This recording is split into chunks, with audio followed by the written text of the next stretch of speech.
Well, a very good evening, ladies and gentlemen, and welcome along to the final recruitment race for the Tanso Racing Group and Clark St. James GT3 Series Season 8, which officially gets underway on the 1st of October or 1st of September. And more to the point, we are at the famed America's National Park of Speed, of course, Road America.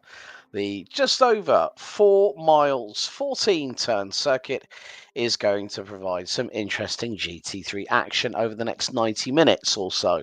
You join myself, Alex Goldschmidt, and James Parfitt once again. JP, we've had a little bit of a breather. We've had a couple of weeks away from it, but good to have GT3 back on a Monday night. Yes, mate, definitely going to be doing this. Looking forward to this one. 24 cars just competing in qualifying as we speak. We've got about 3 minutes left of this iconic circuit, of course. Road America, 14 turns.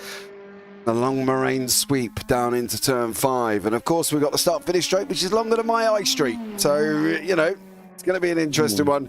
I'm going to be very excited indeed. I'm looking forward to this one, to be fair. 90 minutes is a long old time. We've got Scott McFall, who's joined the series tonight. He's jumped up into Elite, partly because I think, you know, that's where he needs to be. So he's out on the racetrack. He's joined us for this evening as well. It's going to be an exciting one, mate. 90 minutes of action. You know, see if we can get 90 minutes of full action will be absolutely amazing. Yeah, I completely agree with you on that one. Of course, Road America, it's known by anybody. If you haven't watched a race with Road America, where have you been? Have you been living under a rock for the past few years?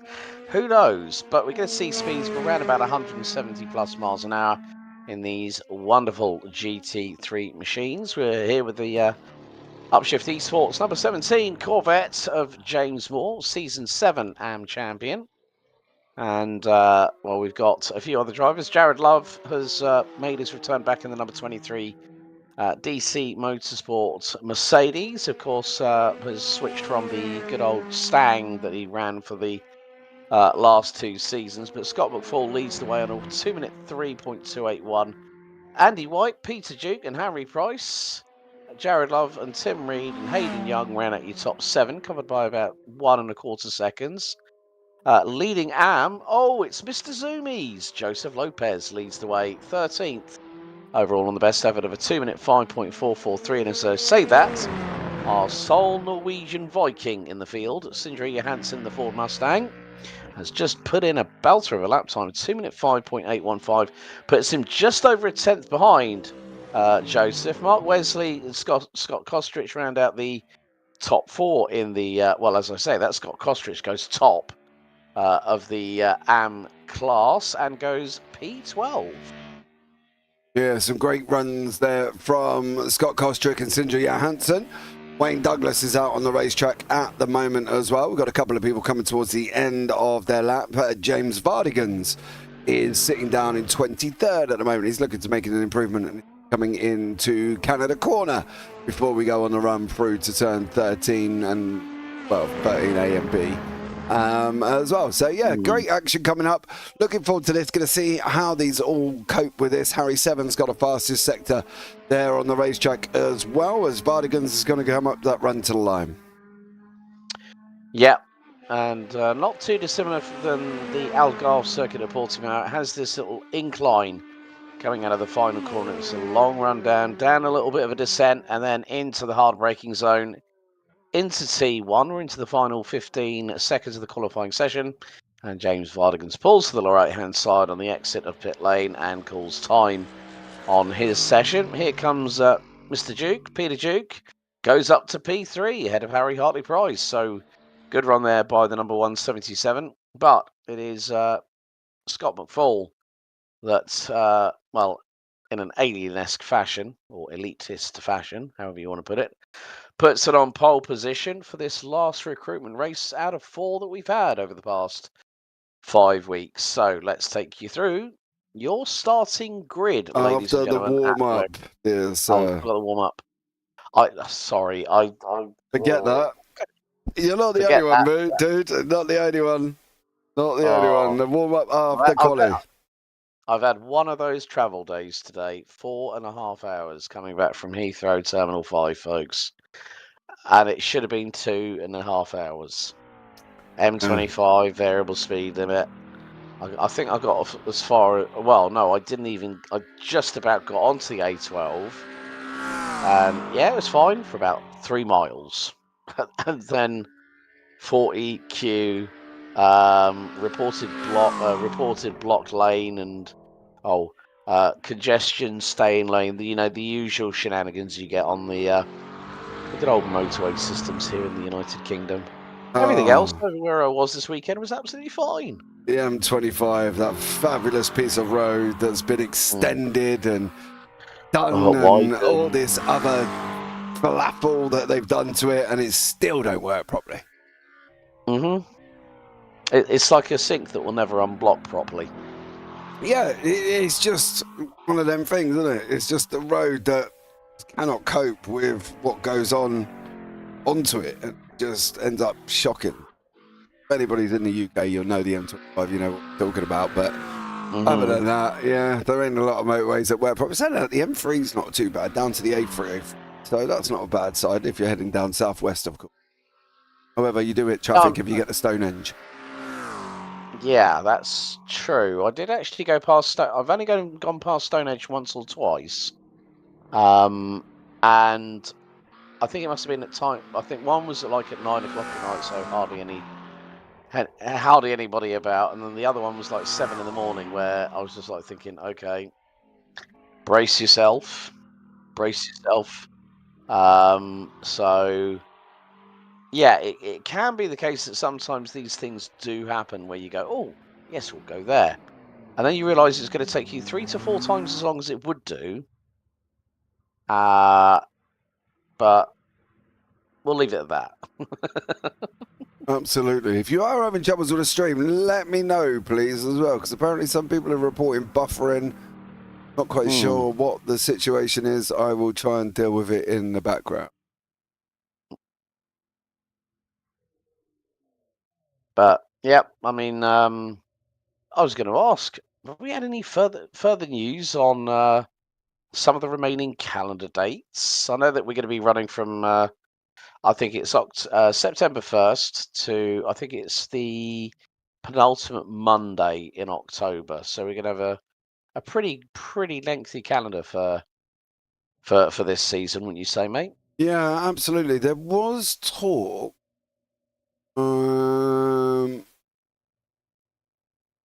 Maybe I need to check if I'm allowed to. Yes, check with the powers that be. Yeah, I'm trying to.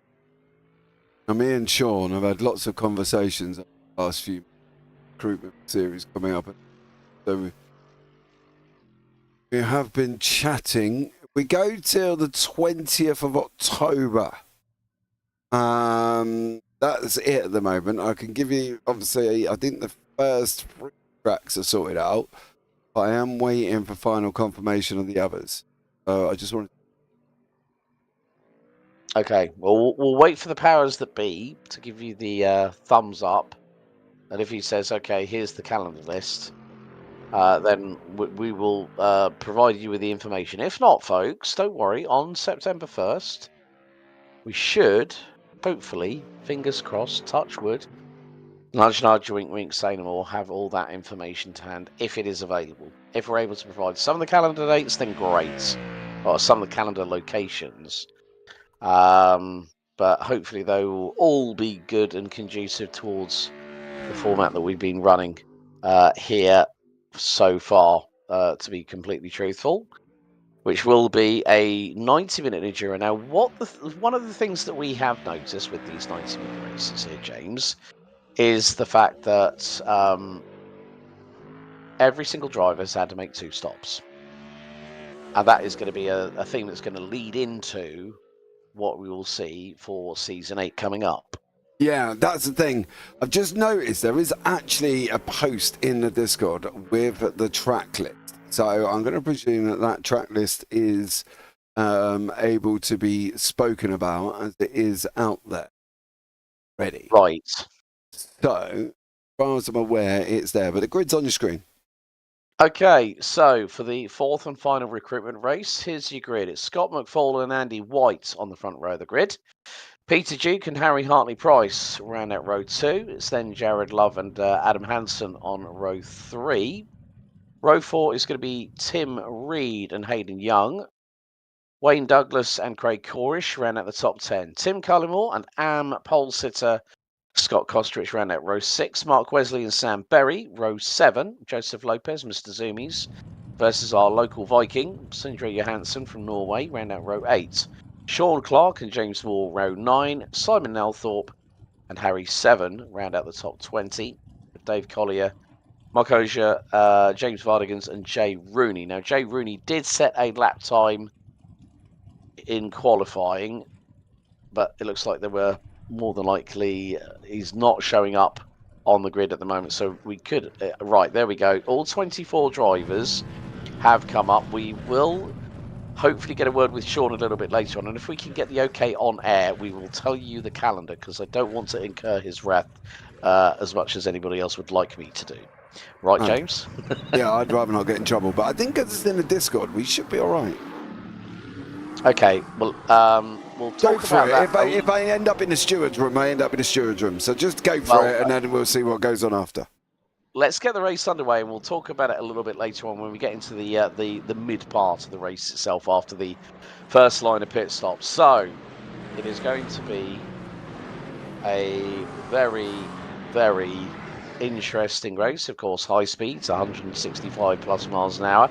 Expect side-by-side, wheel-to-wheel action, especially going down the Moraine Sweep into turn 5. Then, of course, the famed kink, kettle bottoms, and Canada corner at turns 11, 11A, and 12. And then the long run down the start-finish straight. Pace car into pit lane for the final recruitment race out of 4 here at America's National Park and Speed. It's an all-Mercedes front 6 as we are ready to go racing here for one final time, and already Scott McFall has put the pedal to the metal. The green flag waves. We are underway on the run down to Road America. It's Noah's Ark style, 2x2, hurrah they go, and up the inside tries to dive Peter Duke, but he's got Harry Hartley-Price round the outside through at T1 early doors. Andy White nearly got a bit of a fright by Peter Duke, who's going to dive to the inside here at turn 3. Gets through on Harry Hartley-Price's Peter Duke. Change for P3. Wayne Douglas and Hayden Young are doing musical chairs at the moment. Mark Wesley has had a big old moment. That's dropped him down to 16th position. We're nearly 3 wide coming down the Moraine Sweep underneath the Sargento Cheese bridge that we've got. But here goes. Oh, that's not what you want to do down at turn 5. I'm sorry. Oh, dearie me, the elbows are out, and it's like they've already started season 8 already. Yeah, Hartley-Price getting his elbows out there, having a good old push through on that one. Mark Wesley, we will have a look and see what went on here as well. This is on the run down into turn 3, I believe. Oh, he's already going. Take care, mate. Oh, he went on his own. Yeah, the back end started to get out of control on that vet. And around he goes. Scott McFall out in front with Andy White tucked in about a second in behind him. Peter Duke having a right little ding-dong with the Clarkson James Motorsport boys, of course. Jared Love in front. So it's a DC sandwich. There's a bumper missing off Tim Reed's machine. Not quite sure where that's gone off. Scott Brown and Joseph Lopez, it looks like they both had some form of, or Sam Berry, I should say, has had some form of drama, but has come back onto track again. So hopefully that wasn't too bad. But yeah, great racing so far. Early starts for some, and Sam Berry trying to make a move without a front nose cone. So Mr. Fresh Rubber has had his nose chopped off. A bit of impromptu GT3 plastic surgery here at Road America. He's battling away with Sindre Johansson for 13th overall, which effectively is not a class battle because Sam Berry is in the pros, but he has got James Moore from Upshift Esports, the defending Season 7 champion. Across the line they go, and things have started. Well, I think Tim Reed, that was probably when he had the contact, maybe with Peter Duke going into turn 5 off of the Moraine Sweep. So Jared Love finds himself in P3. He's got Harry Hartley-Price swarming all over the rear diffuser of his Mercedes as they come out of 3. Yeah, so Tim Reed, I mean, he's got no headlights either. Everyone else is, most of them, their headlights are on, and it looks like Tim Reed's left one has taken a big old wallop, along with the front bumper being taken off of it from the contact earlier on. But that's not stopping Tim Reed from trying to put the frighteners on Peter Duke in the battle for P5. Yeah, it's a DC Clark four-way battle. We've got another Clark further up, of course. That's Andy White, but he's a little bit out of the picture. But this DC Clark battle is going to be an interesting one to keep an eye on. In the AMS, Scotty Kostrick gone down to AMS this week, is leading the way at the moment. James Moore has got an abundance of AMS in behind him. Johansson, Lopez, Clark, Rooney, Wesley and Seven all tucked in here behind him as well. But Peter Duke looked like he's just cleared Hartley Price at the same time. Yeah, and here goes Tim Reed. Oh, dearie, dearie me, don't try it there, please. It's going to be into it's going to be. He's got through on teammate Harry Hartley Price. Of all places, Canada corner. That was a bit of a brave move. So he's definitely got the Steelies there. Here's Tim Reed, despite only having a front bumper. Adam Hansen going full America with the Mustang. He's chasing them down as they go over the incline here onto the start-finish straight. 2 laps already in the books, and we're already on to lap number 3, fastest lap of the race so far. Andy White, 2-minute 4.921. He took nearly 2 tenths out of Scott McFall, and the gap has gone down to 3/4 of a second. Harry Hartley Price looking through T1 on Tim Reed for P5. And now look, the bottleneck started to happen, and Adam Hansen looks like he's originally from the OGRL league that is always broadcasted with us here at the JP Broadcasting Network. He's got Wayne Douglas, Hayden Young, Craig Corish, James Vardigans has had a drama, Simon Nelthorpe has had a drama as well, and Mark Wesley has gone for a trip off the circuit once again. Yeah, unfortunately for Mark, he's not having a good time at the moment, and he's dropped down the order once more. Same corner. Same corner by the looks of it. Oh, I think there was action in front. There was actually a... Oh, no. No. Whoever was that Porsche... Nelthorpe. He'd absolutely shooting. Oh, he's just lost. Hold. No, come back. And unfortunately, that's put Vardigan's Wesley round as well, unfortunately. Yeah, not good from there. But Tim Reed, Hartley Price, and Adam Hansen with Douglas Young, Corish, Cullimore and Kostrick tucked in behind each other. Yep, it is very, very close indeed. And now it's going to give us a real taster around this very, very fast circuit. You can see Harry Hartley Price with the headlights ablaze. He's looking one way, then the other, against teammate from Clark St. James Motorsport, Tim Reed in the 155. Now it's going to be down into turn 13. The quick left-hander up the hill, then over the crest. And oh! That was Wayne Douglas, exit stage right, and I think he might have just smacked the barriers. Yeah, Joseph Lopez looks like he's also gone off the side of the circuit as well, but this is what Douglas got himself up to. On the inside. He went on the outside at turn 13 on Adam Hansen, and that... that's a trip down pit lane required. Yeah, Joseph Lopez is already facing the walls. I wonder... Oh, dude. And Nelthorpe came in at a big rate of speed as well. So Joseph did the right thing. And here comes Nelthorpe. Okay. This is going to be a hard hit. 5th gear through the corner. Oh, he moves. Yeah, Joseph should have left it. Should have just kept holding those brakes. Yeah. Fortunately, that put Lopez straight back into the pits. Meatball there for Joseph Lopez. Meatball for Nelthorpe, as you can see. Represented by the orange and black flags on the right-hand side there once again. Yeah, so that was a hard hit. And plus, also the fact was that we've now seen the inner workings from the rear end of a Chevy Corvette Z06 GT3R. So, well, it has been a bit fast and frantic for the first 7.5 minutes here, James. But the good thing is there are some good battles here, like the one we've got here. Scott Kostrich versus the Castrol, one of our favourite liveries it looks to be as well. The Castrol liveried Mercedes of Tim Cullimore. Doing a great job at the moment is Tim as well. It does look amazing. It's amazing on an amazing car, which sounds absolutely amazing. And there's just nothing else you can say about the Mercedes on there as well. Craig Corrish having a nice little battle with Hansen. Young's trying to get to grips of that McLaren. He's trying to open up a gap of Hansen, who's in the Mustang with Corrish tucked in behind. So these guys providing the action, closest battle on the circuit at the moment. Yeah, so fast speeds here at Road America, America's National Park of Speed.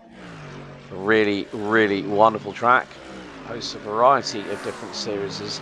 I do actually like the sort of like the cartoon style, you know, like with the lines being accentuated on the Mustang of Adam Hansen's board, like where you've got the white, then you've got these big dark lines that just like show all the angles of the car itself. So, as we always like in sim racing, folks, there's a lot of creative minds that can come up with some absolutely awesome liveries like we got here on the grid tonight. But nevertheless, we're coming up to the end of the first 10 minutes out of 90, and let's round you up through the top 5 so far. Scott McFall leads the way, about a second ahead of Andy White. Jared Love in P3, Peter Duke and Harry Price ran out 5th overall, but Harry Hartley Price, and then Tim Reed rounds out the top 5 in Pro. In AM, it's Scott Kostrich in 11th, James Moore 13th, Sean Clark has moved up 3 places to 14th spot, which is 3rd in AM. Sindre Johansson and Harry Seven, who had a difficult qualifying in the Lamborghini in the 123, he's moved up 4 places to 16th overall and rounds out the top 5 in the AM class in this early stage of this final out of 4 recruitment races for the Tanso Racing Group and Clark St. James GT3 Championship season number 8, which will go on to the following format. It will be 8 races per season with 1 drop score. So I'll go through the format, we'll go through the calendar a little bit later on. 20 minutes practice, 10 minutes closed qualifying, 90-minute race, 60% fuel maximum limit, open setups, and 1 fast repair.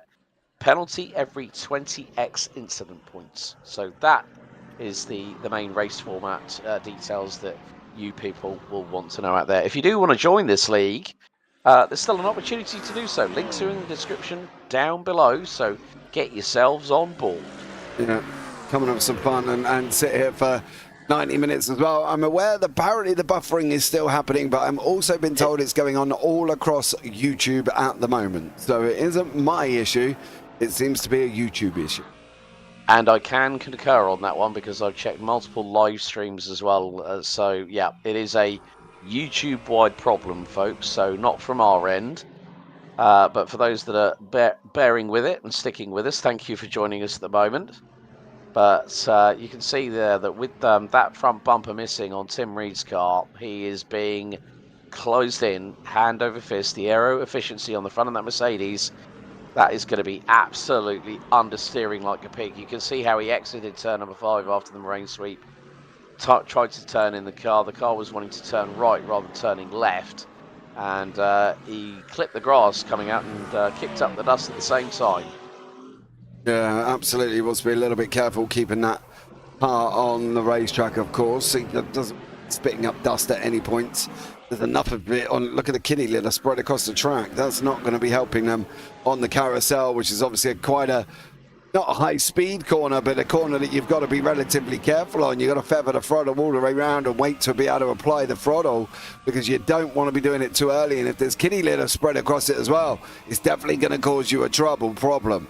So you've got to make sure you can get there and make sure that you get it right. As you can see, Hayden Young going with Tim Reed down in the Canada corner. Reed's got no front end on the back. Hanson's not letting him get away here, Alex. He's giving him a good amount of pressure. And poor old Hayden Young, he's got to look forward and look back all at the same time. Yeah, they do say that 3 is a crowd, and more to the point, a quartet of GT3 cars when you've got Craig Corrish, who's gone to the Porsche.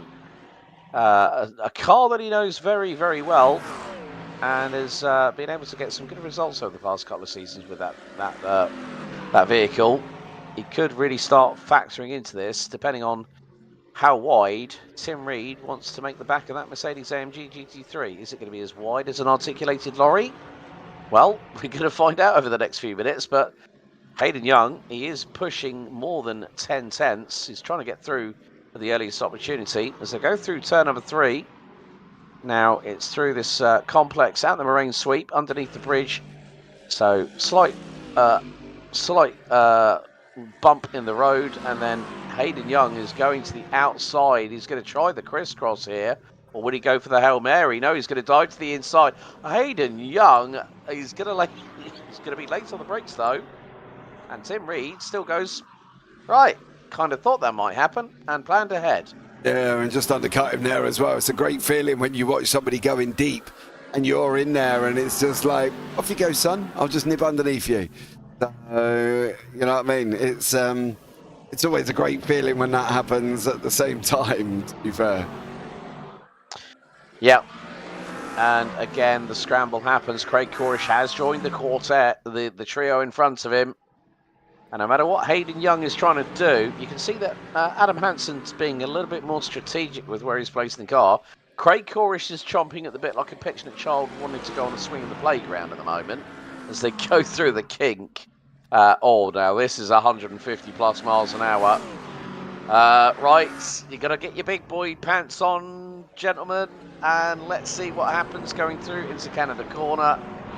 Well, Tim Reed knew that none of the three behind him would probably have the steelies to try and throw one either round the outside, do the Hail Mary, or sneak like a little ninja in the night to go up the inside. So he holds on at the moment for P6, but this is going to bring a few other drivers in. I mean, Scott Kostrich is closing, Tim Cullimore is closing. So this could be a very, very big battle. Fresh rubber, Sam Berry now in onto pit lane on lap 7. Now that is very, very early. Of course, he's also had he's also another driver that has been missing a front bumper in the early exchanges so far. But nevertheless, this is a really, really good battle. I was waiting to see what Road America would bring, as we now have. Right, now SDK has been updated, or James has updated SDK in terms of the timing tail, but Hayden Young, Hayden Young, you know what, he's one strike away from causing himself a big old problem.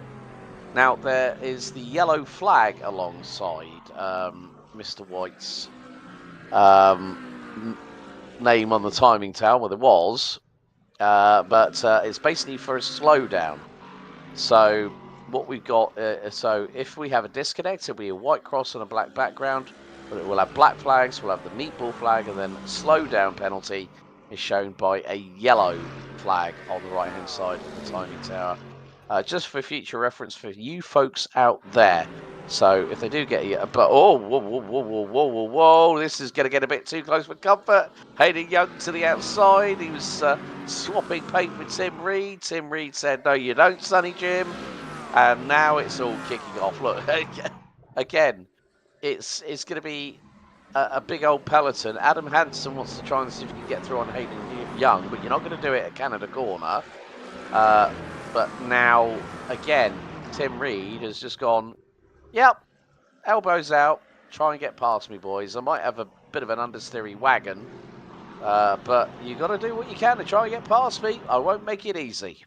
Oh, absolutely not. It doesn't want to make it too easy for these guys to get the overtake on them. Tim Reed there, Hayden Young, Adam Hansen, all at the same time. They literally practically line astern, 2, 4, 6 machines. And see there all the way down to Craig Corish and the back end with Scotty Kostrick and Tim Cullimore coming into it as well. Shawnee Clark having a good old little ding-dong with Sindra Johansson, and Sindra's just gone past Sean into turn number 1, but Harry Hartley-Price is having a right little ding-dong here with Peter Duke. Yeah, it is going to be a pretty interesting one between these two. Harry Hartley-Price towards the outside, Peter Duke with the inside line, and now it is more the case that he'll power out of turn 5 into 6, now into 7, which leads into the Hurry Downs on the run down to turn number 8, and then we've got turns 9 and 10, the good old carousel. But these two very much embroiled in a battle for that 4th place, which effectively is P3 in the pros. They've got a very forlorn adjusted Joseph Lopez, Mr. Zoomies, in front of them. So he's going to have to keep a watching brief on what's happening behind him and how quickly they close on in. So we are fast approaching 20 minutes to go. Mark Osier has had a little off track, the number 4 in the McLaren. So good to see a few more Maccas on the grid in this particular race, 4 of them in total. But yes, it is, as we joked, it's still kicking off. Here we go into Canada corner once again. Hayden Young through the kink. Or was it Canada? It was Canada corner. It was Canada corner, yeah, you were right. Yeah, Hayden Young he's definitely put his big boy underpants on and he's going for it. Craig Corish to the outside of Adam Hansen through at turn number 14. The Porsche and the Mustang go side by side, wheel to wheel. Corish gets through, and here comes Scotty Kostrich, and he's going to try to look to the inside. Maybe get the side draft, so it's 5.5 litre naturally aspirated. Black plane crank V8 versus 4 litre twin turbo mid-mounted V8 in that Macca. But Scotty Kostrich's got a good run coming out of that final corner when Corish went, right, Hail Mary, round the outside of the Mustang, here we go, got the job done. And Adam Hansen is now going to have to start fighting back. And at the back end of this, here comes Mr. Cullimore. Oh, Jaws music, anybody? Because my ears are burning right about. Yeah, he's coming at the rate of knots here as well. Corish and Young and Reed. Young is trying everything, and that was his last pro of the dice. And unfortunately for Hayden Young, well, he bumped him off, but then let him go through. Can't have a go. No, we're going to see it from the helicam shot here. And he did exactly what he did a couple of laps ago. Tim turns in. Hayden's on the inside. Bang, there's contact. Tim hits the wall with the right-hand side. There you go. Bob's your uncle, Fanny's your aunt. And, well, it just goes to show how quickly things can change. Meantime, Harry Hartley-Price, again, still closing. God, how fast do you want to go through the kink there, gentlemen? That was incredibly, incredibly rapid at about over 140 plus miles an hour. Now into Canada corner. So, incident involving car number 3 and number 155. That's Hayden Young and Tim Reed. Currently being investigated. Good old Mr. Connor Pink is also on the live stewarding once again this evening for this final recruitment race. But yeah, I mean, so far a lot of the rubbing, it's been very much minimal at most until we saw that moment between Hayden Young and Tim Reed, James. Yeah, absolutely. There hasn't been anything malicious or, Joseph Lopez could have probably done with holding his brakes and Nelthorpe Dimcun absolutely careering into him. That probably would have been an ideal scenario as well, but there hasn't been anything too malicious, you know what I mean? I'm not worried about it. They drive pretty clean and fit. Yes, indeed. So we are, about 8.5 minutes away from the first half hour being completed in this race. And considering the fact that the lap times at the moment, well, we're seeing around about mid 2 minute 4s, low 2 minute 5s. Dave Collier has just decided to pit in the number 22 Mercedes, the Irish driver, on lap 10. So, yeah, probably I would say in the next couple of laps or so, JP, we'll have our first round of pit stops. Yeah, absolutely. That Hansen and Kostrick swapped places as well. Kostrick's gone through on Hansen. Sindri Hansen is running side by side for second at the moment, where he was running side by side for James Moore. Adam Hansen, as I just said, he's just gone through, has unfortunately gone on the side of the circuit. Oopsie daisy. Okay, warning has been given to Hayden Young for avoidable contact.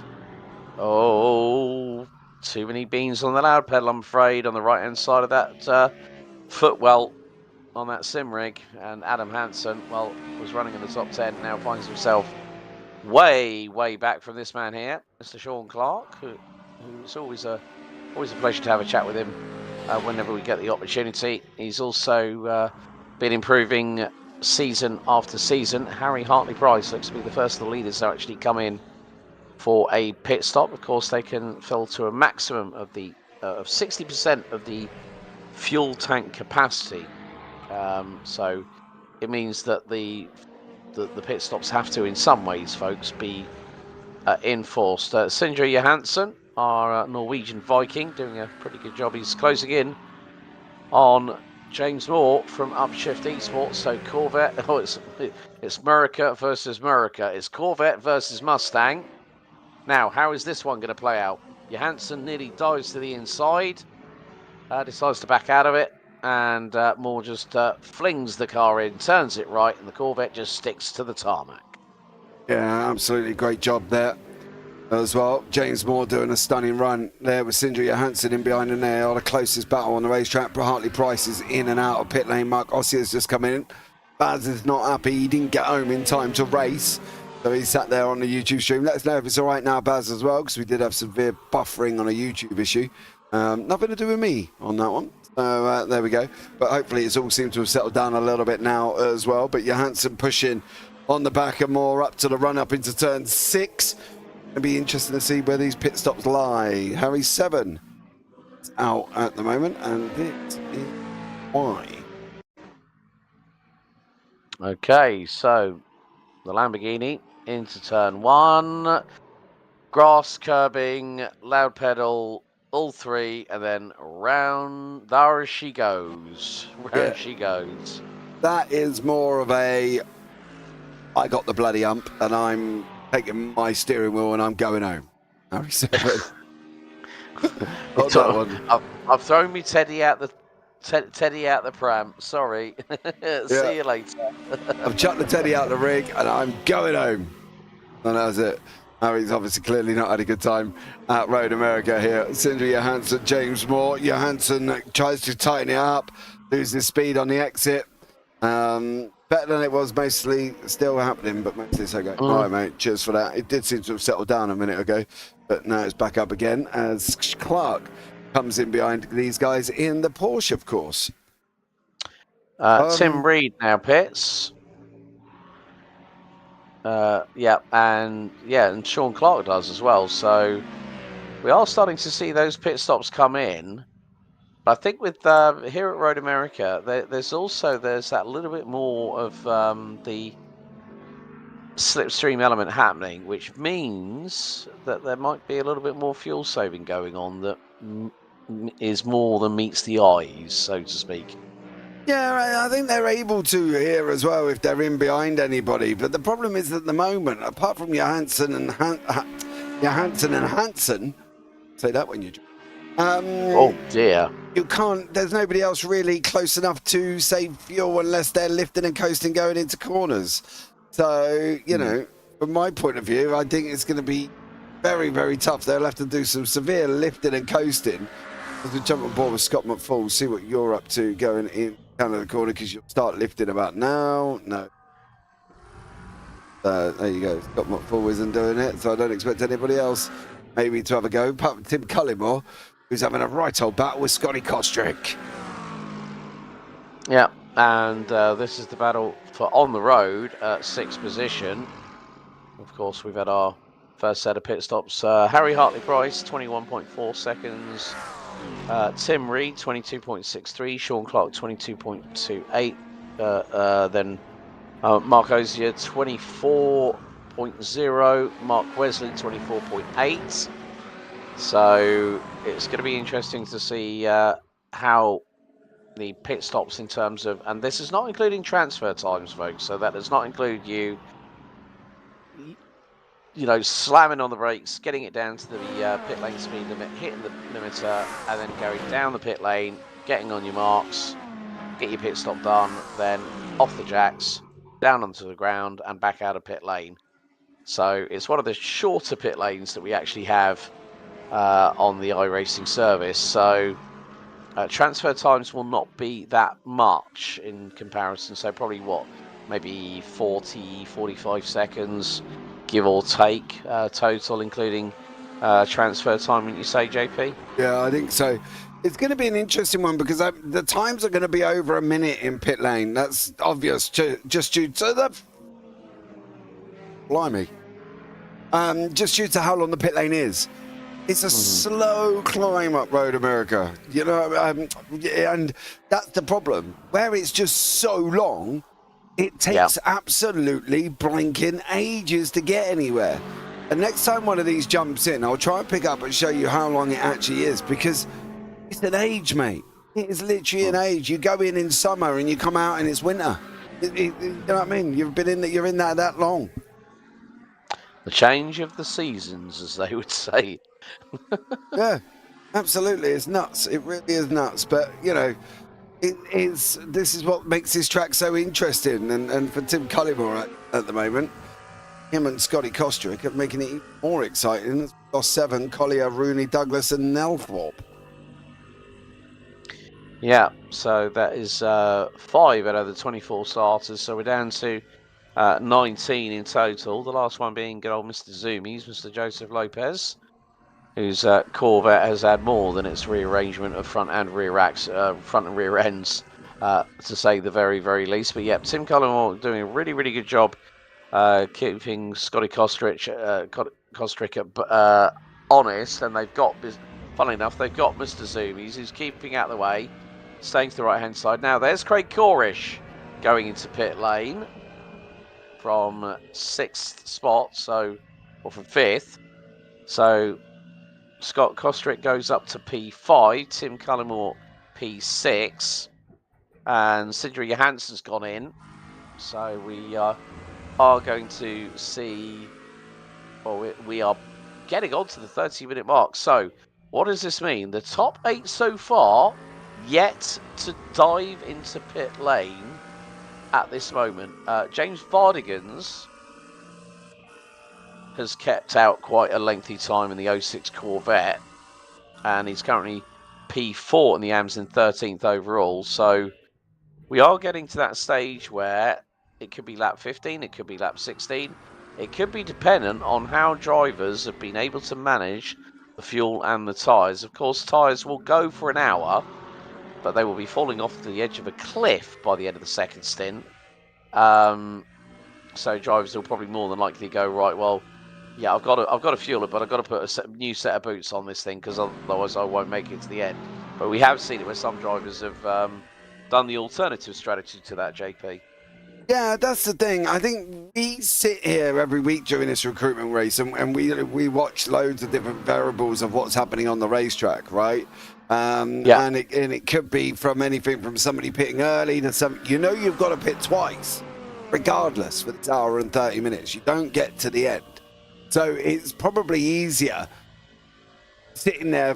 As I said, I'm rubbish at fuel saving, Alex, right? I will just run the tank out, go in, and hope the man that I click on the blinking iRacing fuels up enough for me. So that's what I would do. But if I probably sat and thought about it, and this is what we mean. Look, Peter Duke's in, and he is just, well... Trundle. Yeah, this is what we mean. It's so long, and we're not even at the pit boxes yet. Now we're going to start getting in there. As you can see, there's in the pit lane there as well as Dave Collier, who's been in there for absolutely forever. And now he's got to come all the way in. He's got to trundle all the way, and we're not even in there. And he's been in there 30-odd seconds at the moment. There's Peter Duke and into his box.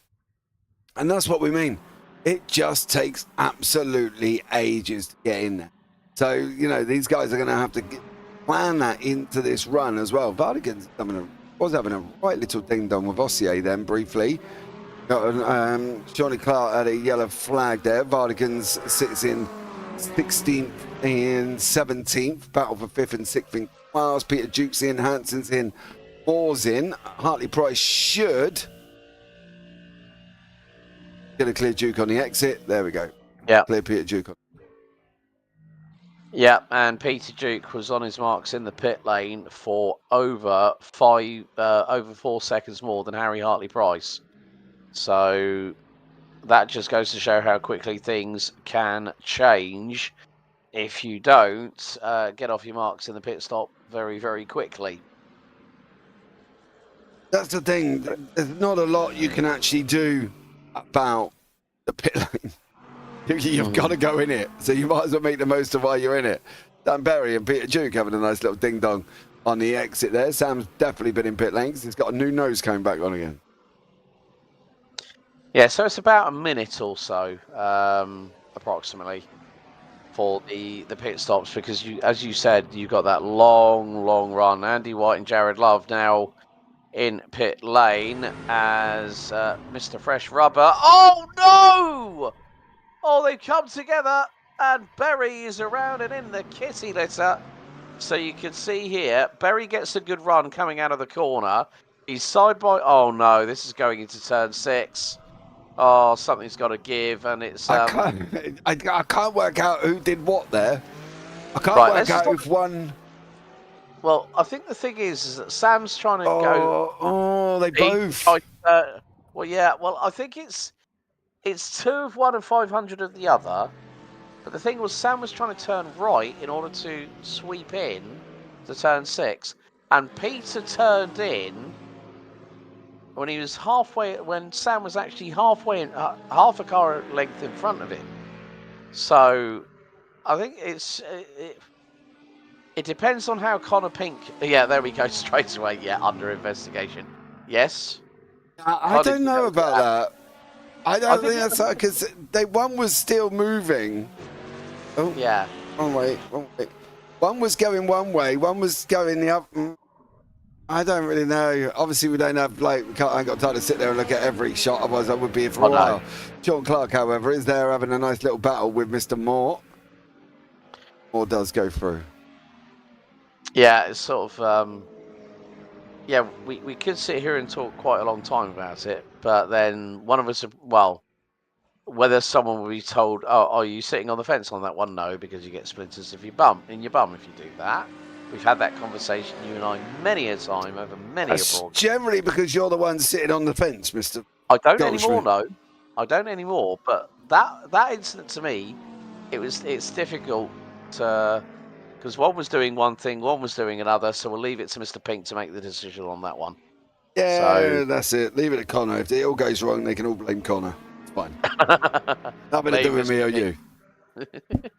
Blame Mr. Pink as Sean Clark returns the favour to James Moore with a nice little move through at the inside at turn number 3. They've got Adam Hansen. Oh, Peter Duke. Black flag. And so Mr. Duke's got a penalty. Yep. There we go. I think that's an iRacing penalty, mate. It is indeed. It is indeed. So it was. If it was on the GT3 Monopoly board, it would. Do not pass go. Do not do not go and put on your new set of tyres and go straight to jail on that one. So.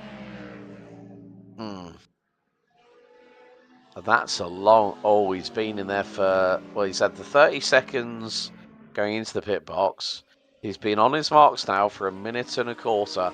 This one is going to sting really, really badly. It's going to.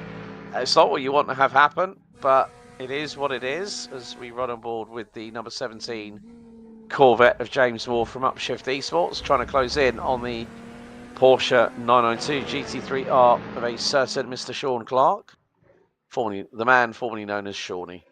I know. What's worse is I still call him Shawnee as well. I was wondering if you were going to say that or not. Yeah, well, I think it's just habit, isn't it? You know what I mean? You see him there, and then obviously it's like, oh, Shawnee. But no, yeah. I'm sure he'll watch it back. Not call me Shawnee. But okay, Shawnee, no worries. No further action between Sam Berry and Peter Duke on that one. Racing incident effectively called there. As they were both squeezing each other, so it was 5 of one and 600 of the other. So That's good to know in that respect. So we left it to the powers that be, Mr. Connor Pink, or the power to be, the powers that be. But yeah, old Peter Duke is. I don't think he's going to be coming out now because he's been in that pit stop for 2 minutes 40. Yeah, I don't think he's on his way out, Peter Duke, on that one. I'm going to jump up to this Jared Love, Harry Hartley Price battle. They seem to be having a right little ding-dong at the moment. Two Battle of the Mercs, that's DC and Clark. They're down to one man of each team each after Tim Reed was involved in Peter a little bit earlier on. So involved in this, but this battle could get a little bit spicy a little bit early.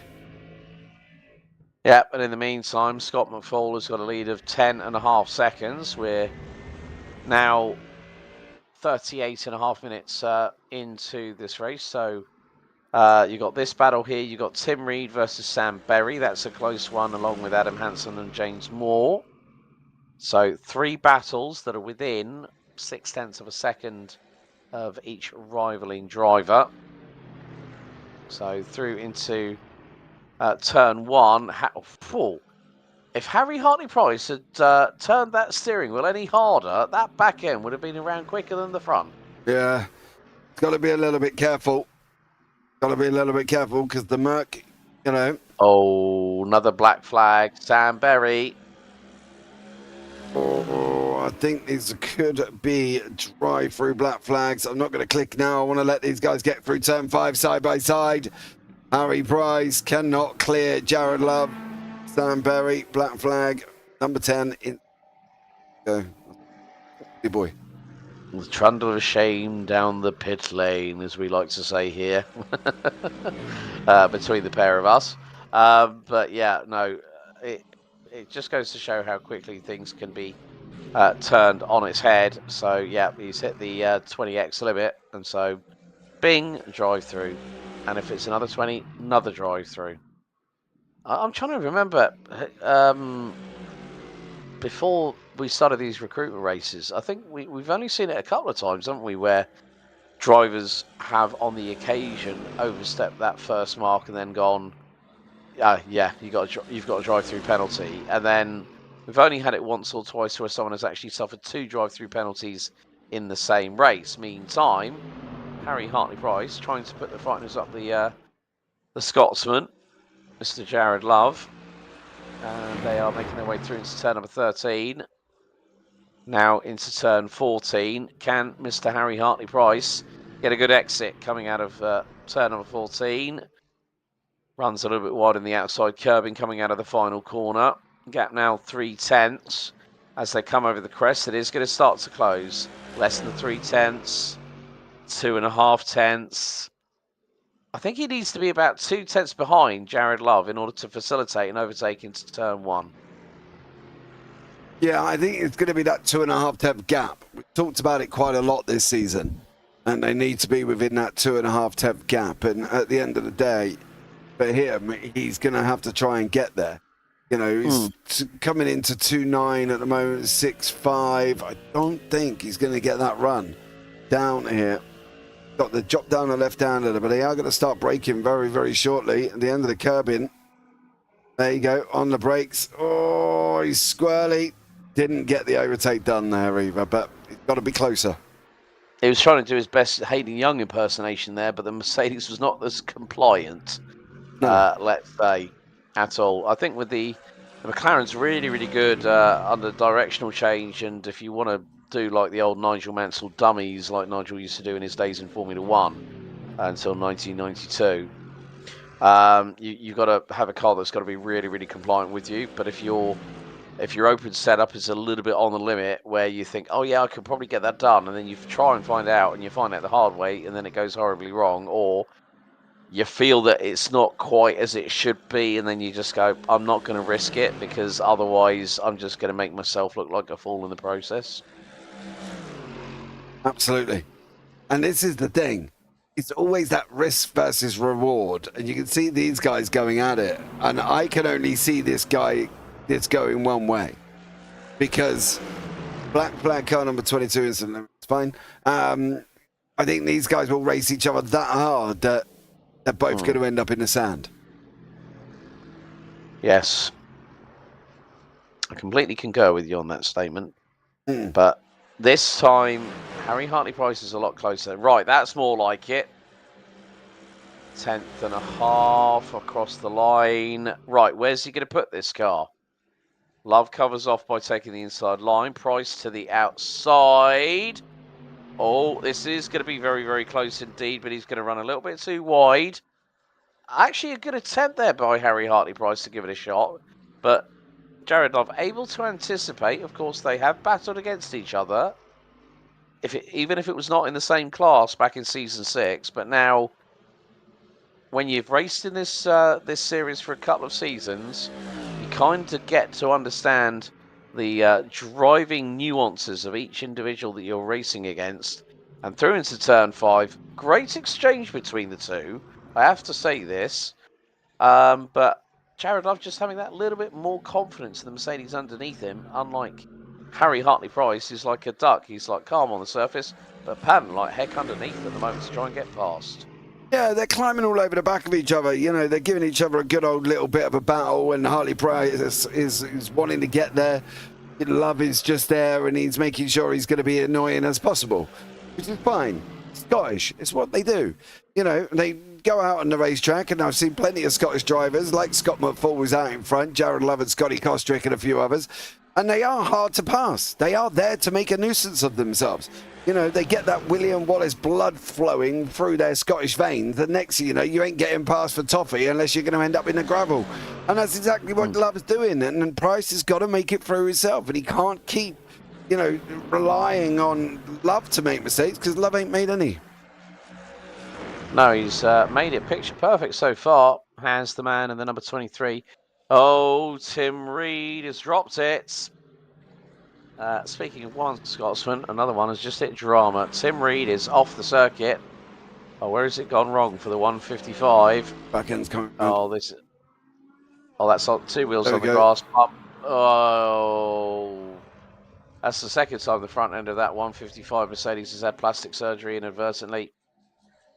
And Tim Reed now back in the pits. Oh dear. Right.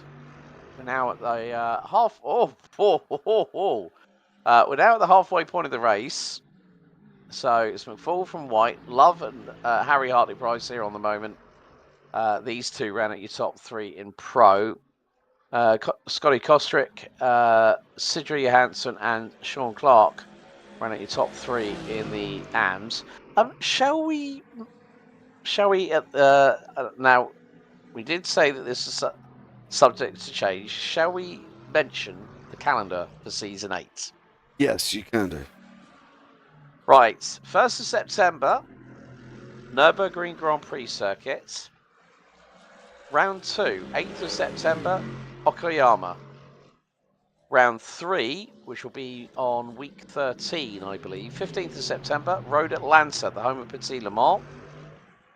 Round 4, the halfway point of the championship, will be held at the Red Bull Ring. Round 5, Le Mans, the 24-hour Circuit de la Sarthe layout.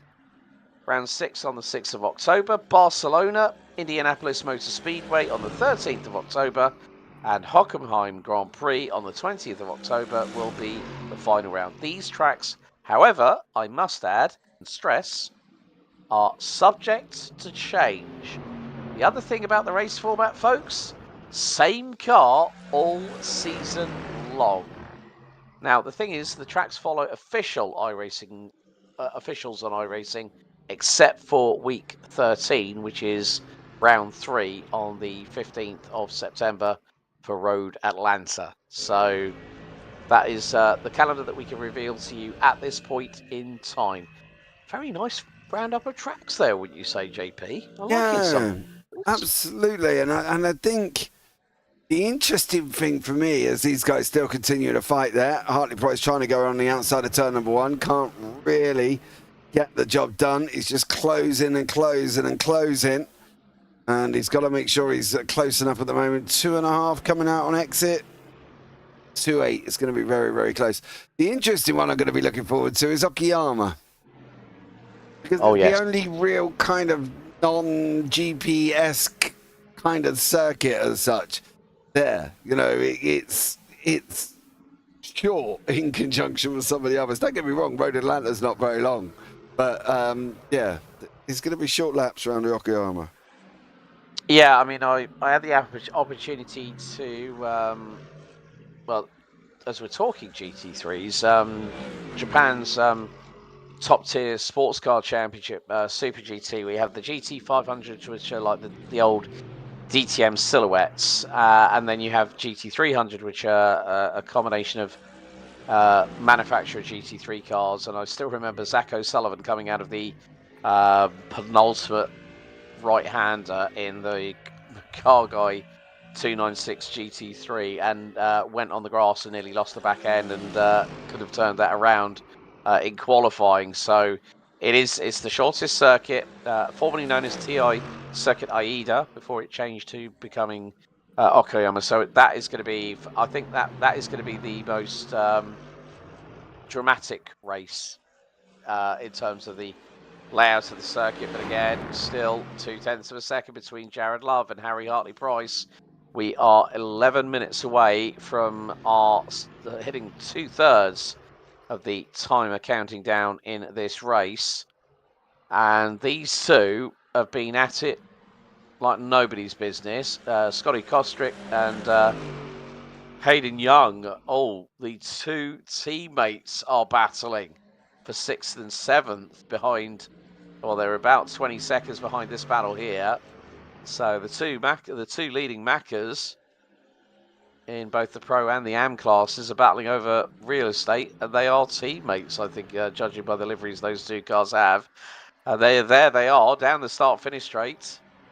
Oh, no, they're not teammates. They've got very similar liveries, to be honest with you. That's probably why it was a bit... They do look quite... They can look quite similar if you look at them at a particular angle, wouldn't you say? Yeah, absolutely. Some of the liveries do look good together. You know, you can see there that they've both got the same thing, but as I say, they're not quite on the same team. But nice little battles developing here from two of the drivers here, Scotty Kostrick and Hayden Young. So we've got Love and Price who could fight further up the order there with 40 minutes to go. Okay, Mr. Fresh Rubber has jumped into the pit lane.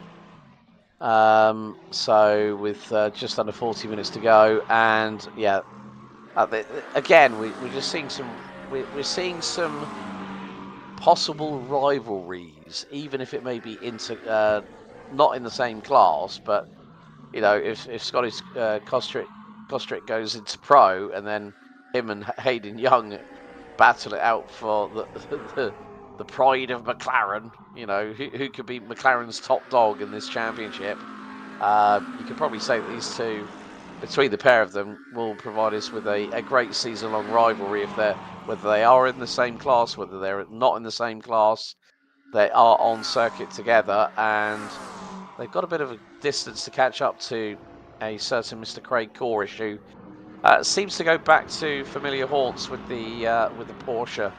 And him and, well, Simon Nelthorpe, after Simon having that big old whoopsie-daisy right into the side of a spinning and damaged Joseph Lopez, has unfortunately retired from the, well, Nelthorpe's retired from the race. Tim Reed, yeah, that car is staying in pit lane as well. 6 minutes and 45 seconds in the pit lane. So I think Tim has called it time. And we're down to 17 out of 24 starters here with 38 minutes and 15 seconds on the timer to go until we hit the checkered for the final recruitment race for Tanso Racing Group and Clark St. James GT3 action ahead of Season 8. Yeah, round 4, of course, final race of the season before we get the season up and running and underway. We're going to see who's coming out on top here. Hayden Young, you've got to go, mate. You've got to go. You're going to go now. You are going to go now. Scotty leaves the inside open, wide open. Hayden's just got to hit his braking markers, get it on the apex and out. And I expect Hayden to probably pull away a little bit there from Scotty Kostrick. Yeah. So still plenty of battles to be happening over the next just over 35 minutes of racing here on the JP Broadcasting Network. For those that have just joined us, thank you for jumping along. Don't forget to like, share and subscribe. And also, whilst you're at it, hit that notification bell as well, so you can catch up with all the relevant action. We'll give you a little bit of a teaser of the schedule a little bit later on of what's happening on later on this week. But more to the point, the battles are really starting to come through thick and fast. Tim Cullingham's actually caught up with a pair of the McLarens as well. So whilst Hayden Young and Scotty Kostrick have been battling away, Castrol Mercedes of the number 42 of Tim Cullimore is slowly but surely getting closer and closer. I think, is that the 88 of Mark Wesley just ahead of them? That would be, I believe so, dear sir. Yes, right. it is. Okay, we just had okay, Harry Hartley Prices have been given a warning for contact with Jared Love, so no consequences. Oh, if there were consequences, Harry would be not on the not on the our race stewards Christmas card list. No, but I don't get why they're doing that with each other anyway. I think they were always going to race like that, weren't they? For Harry Hartley Price and Jared Love, it was always going to come side by side action. So fair play. As long as they're not smashing each other off the side of the circuit, I wouldn't worry about it. Yeah, definitely. I definitely agree. It's just going to be one of those things whereby these drivers are. I think this is sort of like prepping for the battle lines in this final race are being drawn ahead of war in season 8, which is always you get this like little bit of a. It's like when you go out for a nice 3-course meal, you get like that little aperitif before everything starts with the starter and then the main course, and then by the time you get to dessert, you don't really want it because you've had your fill, so to speak. But it's never the case with GT3 action. There's always some twists and turns in the story as things progress on at this point. So whether we're going to see. If I'm going to be honest here, JP, I think we're going to see these two drivers cover each other off by pitting at the same time, and then carry on that battle right up until the checkered. But it depends on who is quickest when they get onto their marks in the pit lane. Yeah, it's got to be whoever's fastest in and out here. That's the thing. But then again, will they go in and cover each other off, or are they going to? If somebody managed to, as Harry saved fuel and is not going to be, is he going to not cover him off or whatever the situation's going to be? What you don't want to do is have them, for our perspective, follow each other into pit lane because it will just be annoying. That we both know then that no games are being played and, they're going to come out and follow each other. So for me, hopefully, one of them does something different.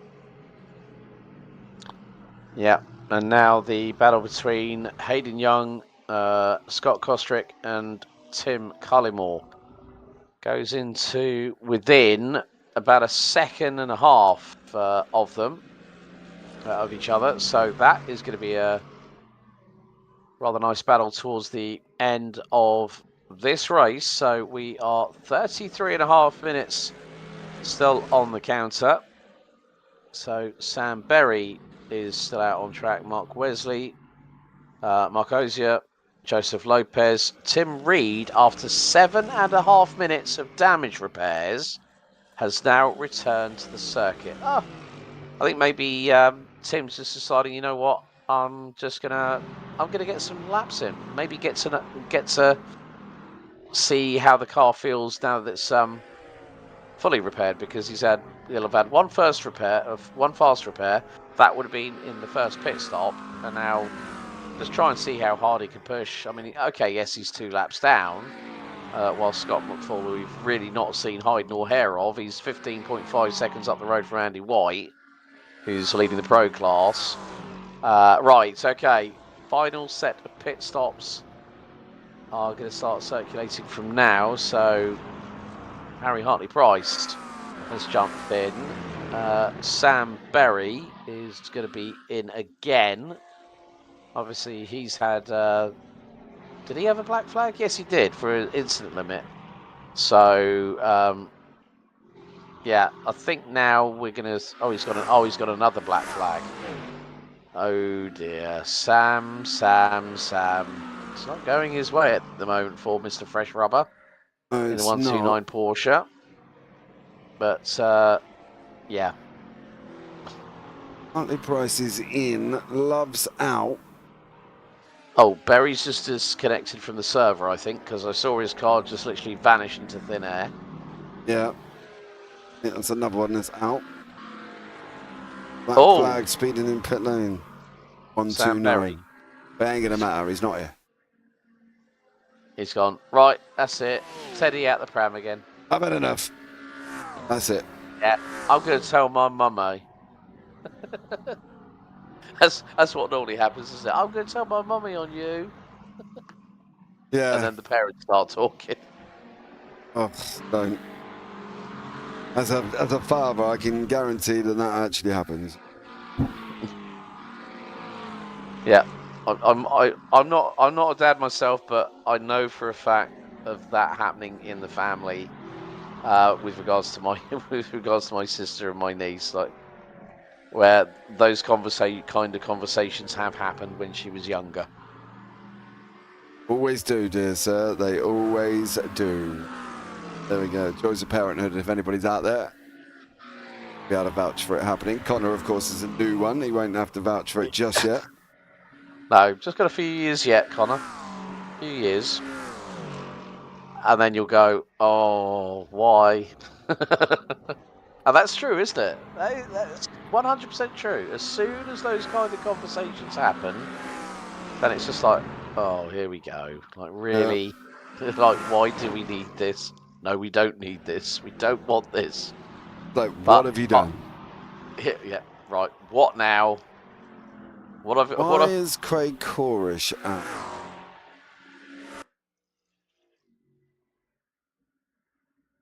Oh, interesting. Corish is disconnected. Ah.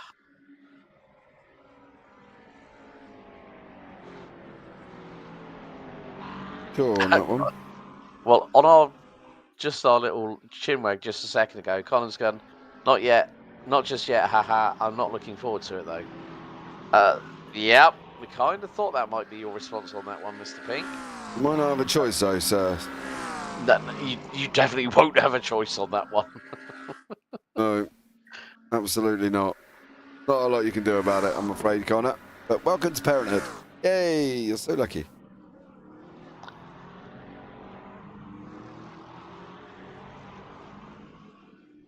Right. So what have we got now happening? Collimore's up behind Kostrick. That's the closest battle at the moment on track. Okay, so why? Right, okay, the big question that I've got now here is how come these two are now, between the pair of them, 3 seconds off Hayden Young? I did say once Hayden Young got past, he was going to go and motor away, and I think that's exactly what Hayden Young has done to me. So, Tim Cullimore's got a McLaren roadblock in front of him at the moment that he's got to deal with. Yes, pretty much at this moment in time.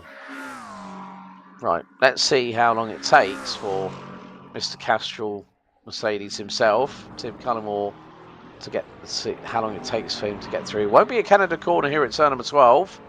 As, ladies and gentlemen, we're into the final third of the race. 28 minutes and 15 seconds on the timer left to go here at America's National Park of Speed, the Road America GP course. Just under 4.1 miles, 14 turns, and has been providing race fans across the world, not just on the real life, but also on the virtual side, with plenty of excitement. As well, Cullimore's not close enough to even make a possible opportunity come his way against Scott Kostrick, but there is still time on the board to play with. Sindre Johansson, the Norwegian in the Ford Mustang, comes in for his final pit stop, and that is going to more than likely drop him behind, I would say, James Moore and Sean Clark. So that will mean that there's a reshuffle in the final 3 positions of the top 4. Now, bearing in mind, James Moore has yet to make his second pit stop. Sean Clark, however, already has. So he decided to go for the El Grande undercuts, did Mr. Clark. So Moore is now up into 9th place, second in the AMS. So is Scott Kostrick. Oh, right, here we go. Mr. Cullimore is getting his elbows out here, JP. Yeah, he's having a good old go. He's having a good old go behind Scotty Kostrick. Be interested to see how much further he can go. Whether or not he can get through here. But Cullimore and Kostrick providing the action for the last 26 minutes. Okay, so Sindre Johansson, will he come out in front of Sean Clark? I would imagine that's probably going to be more than likely a yes. Because Sean Clark finds himself 6.7 seconds behind the Norwegian in the good old Stang, the old Ford Mustang V8 GT3 car. But yeah, still the battles are very, very minimal. But every single one that we've had so far here tonight, JP, the drivers have really, really put on a pretty good show, haven't they? To be honest. Yeah, that's the thing. I think at the end of the day, you know, it's all been clean. We talk about this part every single week where we get this down period, you know, and then it all explodes towards the end. But one of the things we haven't really spoke about is Scotty McFall, who's just been out front since the beginning of the race. He's done a great job plodding around in his Merc, and well, ain't really done a lot, has he? No, he's just crossed the T's, dotted the I's, and he's just having fun out there. I mean, Plodding along. Yeah, singing a song, walking in a winter wonderland.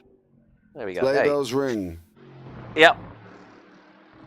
But yeah, I think sometimes, you know, some drivers always do enjoy a challenge. I mean, it's just one of those things. But some drivers just like sort of going, well, okay, I know that the drivers behind me, they're going to start battling between each other and everything like that. But if I can have a clean race up front, you know, that still is a challenge in itself for any driver to have the near-on perfect race. I mean, not every lap is going to be perfect for any driver who's leading the way, but there will always be that point where they'll just go, right, okay, you go through one lap and then you sort of think, okay, right, let's calm it down a little bit on this lap. Where did I go wrong on the previous lap? Where was I over, you know, where was I over driving the car? Where was I a little bit late? Where was I a little bit late on the brakes? Too early or too late on the power? You know, there's so much that a driver will take by getting out there and getting out on track, even though if they might be leading a race by nearly 17 seconds, there's still that inner perfectionist, isn't there? Yeah, that's the thing. It'll always be, oh, I was late there, early there, late there, early there, you know, and at the end of the day, Scotty's had, it's not like he ain't had enough time to go out and practice the lap. He's pretty much been out in front. He's lapped everybody up until 7th place, which is Hartley Price, which is, he's a little bit further round actually at Canada Corner, while Scotty's on his way around the carousel. So he's done a stunning job there, lapping everybody and getting the job done with him. And that's what he's been coming to do. That's what he wanted to do, and that's what he did. So fair play to him. Right, okay. Tim Cullimore is in the pit lane, the number 42 Castrol liveried Mercedes. As Scott McFall fires it through the kink at turn 11 at breakneck speed of the Mercedes AMG. So I think this could be right. So Harry Hartley Price goes ahead of Tim Cullimore. This is going to be quite close, I think. So 17, 18, 19, 19.85 seconds. And what have we got? 23 minutes on the timer remaining. Scott has yet to come in for his final pit stop. So is Andy White, Jared Love, and Hayden Young, and Scotty Kostrick. They've all got to come in for their final pit stops. So we're probably looking maybe in the next lap or two, the last cycle of those pit stops to happen. As I say that, Andy White jumps in on lap 32 for his final pit stop in the number 86 Clarkson James car. What about Jared Love? He's going to dive into pit lane. for his final stop. Then next up, we'll keep our eyes peeled for Hayden Young and Scotty Kostrick to see whether they will dive into pit lane, which we should probably see, I would say, around about 20 or so seconds time. So McFall's probably going to go on for another lap, which will put him on to lap 34 of the race itself. So, yeah, Hayden Young in and... Right. Jared Love's in. Scotty Kostrick's in. Yep, so they're all in now. Hartley Price is going to be in conjunction with Jared Love. Right then, let's see. Can the Mr. 98 in the Mercedes... Well, he's not going to get through on Andy White because Andy's already making his way out. Jared Love, 21.8 seconds. Now, it's a slow trundle to the end of the pit lane. It depends on how far back on that pit road in terms of where the pit stops Love's are. out already by miles. Ah, well, there we go. There's only so much you can try and do, but Harry Hartley Price has done the grand undercut on Hayden Young and Scotty Kostrick. Hayden Young, funny enough here, fastest pit stop time without transfer time from entrance to exit, 18.13, and Scotty Kostrick has just lost out in the pit lane race to Tim Cullymore. Yeah, Cullymore got in front of him, but they're not that far away from each other though, mind you. So still time for Kostrick to get him back. These guys have got 20 minutes to go. Yep, and with that, well, Scott McFall at the minute is basically half a lap ahead of Andy White at the moment. That will change once the number 16 comes in for his pit stop. Now, where is he at the moment? He is... Scott at the moment. He's just coming through out of turn number 6 and then going into 7 before the hurry downs. And you can just see the amount of activity that's still happening out on track. Out of the drivers, we still have... Oh, right. 16 of them, JP, because we've lost a third of the field. Craig Corish, lap 28. Sam Berry, lap 26. Peter Duke, lap 16. Dave Collier, lap 14. Harry 7, lap 11. Jay Rooney, lap 9. Wayne Douglas, lap 7. And Simon Nelthorpe with the high-speed T-boning of Joseph Lopez out on lap 5. We're currently on lap 34 of this race. I would imagine it's going to be now that Scott McFall will probably more than likely pit the number 16 Mercedes from the race lead and still come out with a healthy advantage over Andy White, given the opportunity. Yeah, I don't think Scotty's got to worry too much. You know what I mean? No. I think he's just miles ahead. He's in pit lane now. Come out the other side, not have a problem. He's lapped everybody up to 8th place, I believe. Adam Hansen, yeah, as well. Let's go and have a look at this way, actually. This might give us a better idea. Well, yeah, pretty much everybody up to Adam Hansen. So there we go. Scotty Kostrick, Scotty McFall putting everybody a lap down. Into pit lane he goes. Going to get changed. Come back out again. Probably go for a cup of tea. Might grab a KFC. And then he'll be on his bike. You're a poet and you didn't know it. I know. You knew it. There you go. Have a cup of tea. Grab a KFC. Yeah, absolutely. There's a new one for you, folks. There's a new one for you. Yeah, that's what we do. So, you know. But you can see he's in the pit lane. Everybody's fairly spread out. So there's no real dramas or anybody for us to sort of focus coming at him on. Andy White is there, but he's all the way down at turn 14. Scotty's on his way out. Thank you very much. Take care. Adios. See you later. I'm going to carry on running my race. There he goes.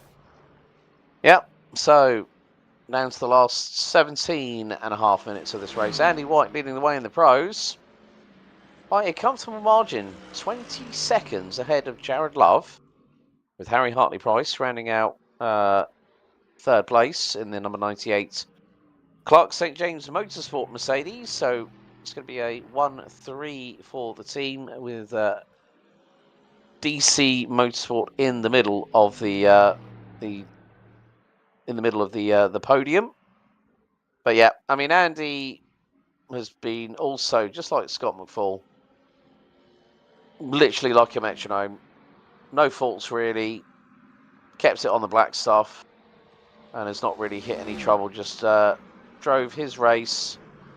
And yeah, it's going to be quite good to see that we'll have two cars that will be, okay, they might be a bit splattered with tar, tyre debris and all that kind of stuff, but I think these two will be the cleanest cars out of the field crossing the line. Yeah. That's the thing, isn't it? They've not had really anything flying up at them or anything to worry about on dirt side of things. Haven't really been in and out of the track. Sindri Johansson did get close then, but unfortunately got off a bit away from Sean Clark. 0.27 seconds, but these guys might provide the action for the final 16 minutes.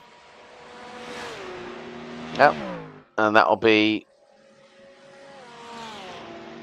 Shawnee Clark in the Porsche, Sindri Johansson in the Mustang. So Dearborn, Michigan versus Weissach in Germany for what is effectively the runner-up spot in the AM classification. And pretty much from lights out, which was just over an hour and 14 minutes ago, Scotty Kostrick will bring home the victory for the brand out of Woking, McLaren. And again, he's had he's had some great battles. We saw the battle between him, Hayden Young, and Tim Cullimore for a few laps in the mid part of this race. But he's held his own in many respects. He's also been rather clean in how he's negotiated the track here at Road America. Yeah, absolutely. I think that this is the most important thing. That you have to fight against the track. You know that if you don't keep the car on the race circuit, it all goes Pete Tong, right? That's the thing. That you've got to make sure that you keep the car on the track to be able to get to the end of the race. And if you don't get to the end of the race, well, then you ain't got a lot to go on. So, you know, these guys are doing that. They're doing the job, doing what they're supposed to be doing, and keeping it there. And Sindri Johansson is closing up to the back of Sean Clark. Yeah.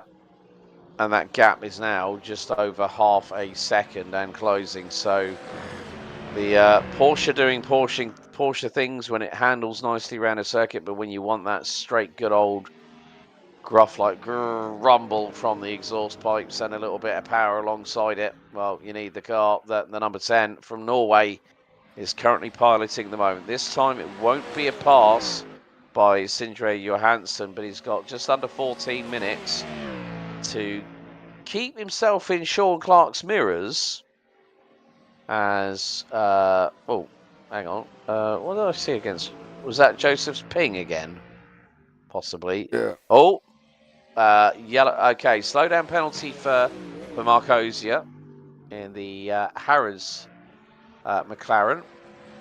But yeah, this gap is coming down. I mean, Johansson's got the bit firmly between the teeth, and oh dear, Sean, what are you doing? Oh, he came out of turn number 3 down into the Marine sweep. They are side by side. Who's going to be the brake? Well, I think Sean just dirtied his tyres so much by, I think, what was it? He was on the grass for about 4 to 5 seconds there. Dirtied the left side, and that lost him all that grip. And then Sindri Johansson just went, oh, thanks, buddy. You've opened both barn doors at the same time. I'll take that every single day of the week. Yeah, it's a lot Sean Clark could do there as well. So, you know, live and bear. See what Sean Clark's going to do. Is he going to be able to close back up as well? Lopez is in pit lane. So Joseph Lopez going into pit lane as well. You can see lost 17th down to 24th there. Sean Clark and Sindri Johansson carry on plodding away here around this circuit with 12 minutes. So, and Joseph is on his marks in the pit lane. So, whether that's for I mean, the thing is that the pit stop window on these races, folks, are not set in stone that you have like I say, on another platform where you can actually set a pit window, and if that person doesn't go into pits between those times, gets a whopping penalty added post race. Whereas here, there's no pit stop window, so sometimes there can always be that odd 3000 IQ strat that doesn't always translate into a potential result after, say, a 90-minute enduro, where you're running solo. The only person that you can trust and have to blame is yourself for any kind of, the strategy works out perfectly, great job, fantastic.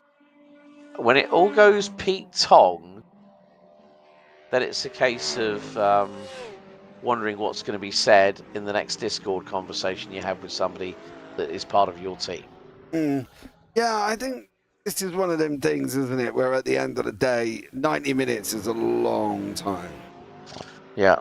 You know, and it's a very, very long time to be driving solo for as well. And I don't think I could do it. I don't think I've got the concentration levels to be able to sit there and do something like that. I think I'm any longer than a 25-minute sprint and I'm knackered. So I think from my point of view, better play to these guys for completing this, because I wouldn't be able. I mean, it's everyone has their own preference on what kind of racing they want to do. You know, some people just might be happy with a 4-lap sprint shootout or a 25-minute sprint race plus an additional lap. But when it comes to the endurance racing, there's always that different modus operandi, that's different protocol that's put into place. Let's say for a 6, a 12, a 24 hour race, even a 90-minute enduro, and there may not always be, folks, the opportunity to have a driver swap. But when you think of the bigger, like the iRacing officials, like say the Daytona 24, the Sebring 12, all these different official iRaces, iRacing events that we have throughout the calendar, some drivers will be more suited to it. Some will just go, yeah, I'll just be like you said, James. Yeah, I'll just be happy doing my 25 minutes. Then yeah, someone else can have a go. Yeah. It isn't quite how it works in endurance racing, but No, absolutely. I think that's the thing. I think it's everybody's different, isn't it? Everybody's planning some things differently and doing things differently. And these guys have been going, for an hour and 33 minutes, and we've still got 9 minutes to go. So it's a long time that these guys have been racing at the moment. Yes, indeed. So we are coming down to the final 8 minutes and 50 seconds of the final recruitment race for Tanso Racing Group and Clark St. James GT3 Championship season number 8, starting in what will effectively be 2 weeks' time, folks. So have a week off and back at it again. Yeah, it's never ending, isn't it? I know, as they say, it's always, yeah. When we start again, oh, okay. But it's I not. don't know if it's quite as grumpy as that, Alex. To be blatantly honest with you, mate, it's a little bit more excited than that. No. Some people would just go, oh, but some people would go like, brilliant, new season starts. Well, yeah, I'm looking for. I'll be completely honest with you. I am looking forward to it. I am looking forward to the madness that we'll have at Okayama. For me, that is going to be the round that is going to really set the tone for the season. The Nürburgring is a circuit that everybody knows, but Okayama is so significantly different from the Nürburgring. There's more elevation changes. There's tighter complex of corners. It is a circuit where you can't really breathe, to be truthful. Whereas, like, say, Le Mans, going down the Mulsanne into the chicanes. Fair enough. Oh, Joseph. Zoomies has spun it again. He jumped straight back to pit lane, actually. I wonder if he had some problems out of the pits there. Okay, so down into turn 1. Oh, Too much. Well, I mean, it was like he turned in, then opened up the steering, then hit the loud pedal, and then wallop, it went around. Yeah, it That's definitely what it did. looked like to me. So, I mean, with tiredness, you know, mental and physical exhaustion, folks. It happens with sim races as well, that a little bit of frustration does creep in, and from that perspective, it's the case of, you know, some drivers are able to, you know, when you've had a very, very calm and very, very collected race, whereas with Joseph, he's had a you know, massive big incident and then gets T-boned within the first 10 minutes, and then after that it's sort of like you're fighting a consistently, you know, a battle that you're consistently losing. So you kind of think one side of you is going, look, just get the track time. You need it in the car. Then there'll be the other side saying, oh, you know what? I've had enough of this. I'm done. You know, wait until the season starts in a couple of weeks. Yeah, And this is the thing. What I'm going to be interested in to see if how this season goes with this new format. How will it go with 90-minute? Will it go okay? What will be the situation? I'm going to be very interested to see how this one works. yeah, very much the case. As Sean Clark's trying to close that gap to Sindre Johansson. This is the only battle that we've got really going on, with 5 minutes until the checkered. And Scott McFall is already on lap 41, so I would imagine we're going to have this and 2 more, so we should probably be, yeah, after 43 laps it will be the checkered flag. So, but Scott has done an absolutely sterling job. Mr. Clark trying to close that gap, but losing a little bit of time. These mistakes don't need to be cropping in right now if he's wanting that second position in the class, but still to get a podium in the final recruitment race. Not a bad shout at all. I think this will be Sindre Johansson's best effort of the 4 races so far, and hasn't placed in the top 3. Scotty Kostrick, great job by him. I mean, he's 1.5 seconds up the road from Adam Hansen in the number 19 019 Mustang. But yeah, I think it's, you know, it's now got to that point where the drivers can breathe a little bit of a sigh of relief.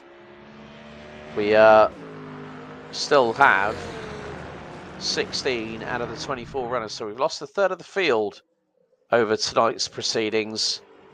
But yeah, I think at the moment the way that Sindre Johansson is pulling away, that Mustang's got some proper grunt in the straight line.